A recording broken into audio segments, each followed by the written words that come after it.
सोचो आप फेस्टिवल के सीजन पे घर पर बैठकर मोबाइल देख रहे हो और अचानक आपके मोबाइल पे नोटिफिकेशन आता है कि आपको 15,000 का फेस्टिवल कैशबैक मिला है।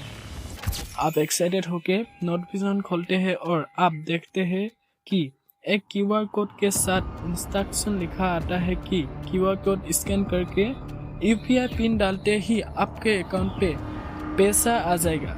पर जब आप क्यूआर कोड को स्कैन करके पिन डालते हैं, आप देखते हैं आपके अकाउंट से ही पैसा गायब हो जाता है। तो दोस्तों, आज हम इस वीडियो पर सीखेंगे यूपीआई क्या है और यूपीआई के द्वारा होने वाले स्कैम्स एंड उनके सॉल्यूशन के बारे में, कैसे हम स्कैम से बचेंगे और किस तरह के स्कैम्स होते हैं, उनसे कैसे बचा जा सकता है। चलो फिर चलते हैं। इंडिया की तरक्की में यूपीआई का बहुत बड़ा योगदान रहा है। जहां पहले पैसा निकालने के लिए या अकाउंट में डालने के लिए या कोई भी ट्रांजैक्शन करने के लिए बैंक और एटीएम का लंबी लंबी लाइन लगनी पड़ती थी, वहां आज के टाइम पे चंद सेकंडों पे आप कोई भी ट्रांजैक्शन चुटकी भर में कर सकते हैं। बस आपके पास एक स्मार्टफोन होना चाहिए। आप लोगों में से बहुत सारे लोग तो यूपीआई यूज करते हैं, पर आप लोग जानते नहीं यूपीआई है क्या। यूपीआई का फुल फॉर्म है यूनिफाइड पेमेंट इंटरफेस, जो एक रियल टाइम पेमेंट सिस्टम है जिससे आप अपने मोबाइल फोन के जरिए तुरंत एक बैंक अकाउंट से दूसरे बैंक अकाउंट में पैसे ट्रांसफर कर सकते हैं।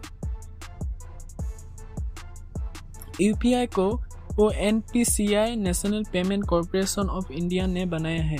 इसे 2016 में लॉन्च किया था।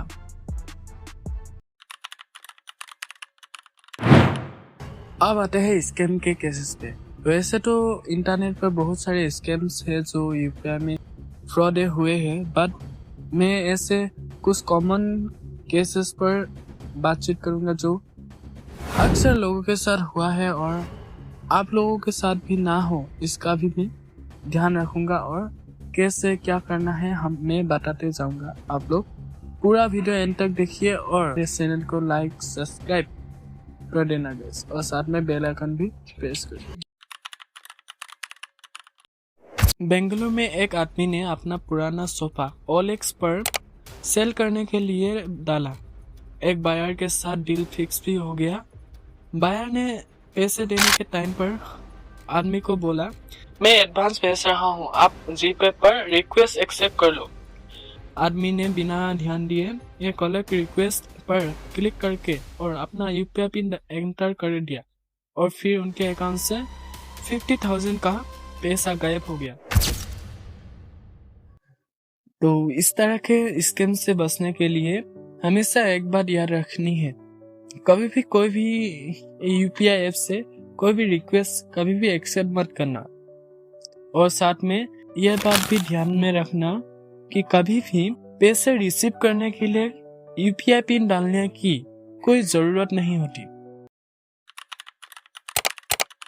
तो आपको याद ही होगा, वीडियो की स्टार्टिंग में मैंने एक फेस्टिवल स्कैम के बारे में आप लोगों को बताया था। स्कैमर्स इस मेथड से आपको व्हाट्सएप या ईमेल पर या किसी भी प्लेटफॉर्म पर एक क्यूआर कोड भेजता है और आपको पैसे के लालच देकर यूपीआई पिन डालने में मजबूर करता है। इस स्कैम से बचने के लिए भी आपको वही बात याद रखना है कि क्यूआर कोड हमेशा पैसा भेजने यानी किसी को पैसा देने के लिए स्कैन होता है, पैसा लेने के लिए नहीं। किसी अनजान के भेजे हुए क्यूआर कोड को कभी भी स्कैन मत करना।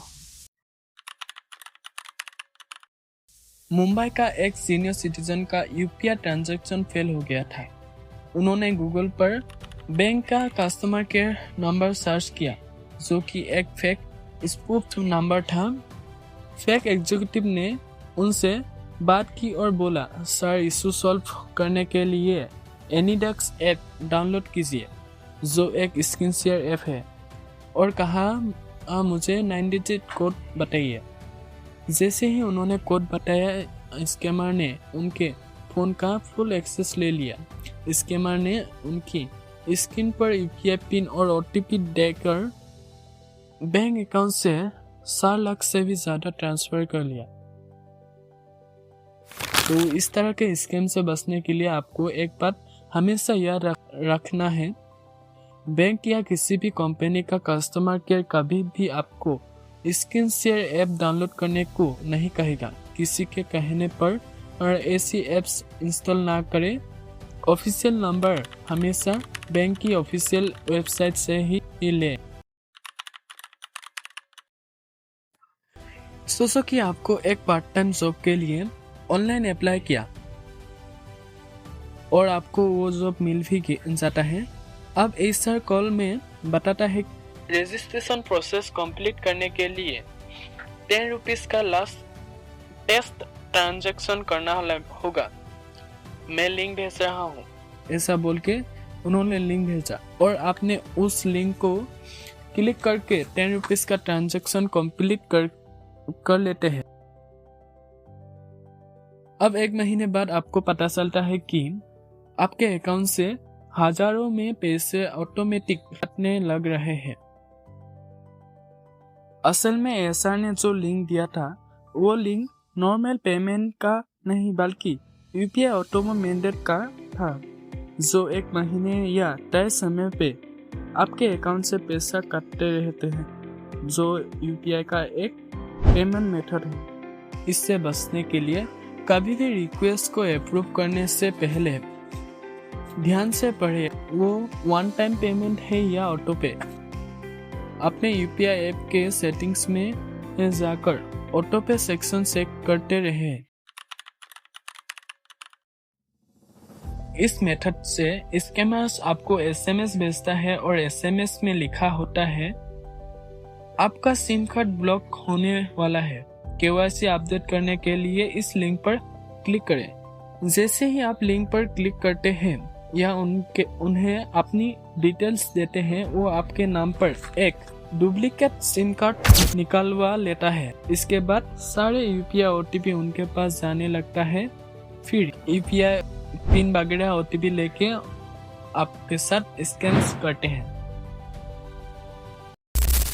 इससे बचने के लिए हमेशा एक बात याद रखना, KYC अपडेट करने के लिए कभी भी किसी SMS के लिंक पर क्लिक ना करें।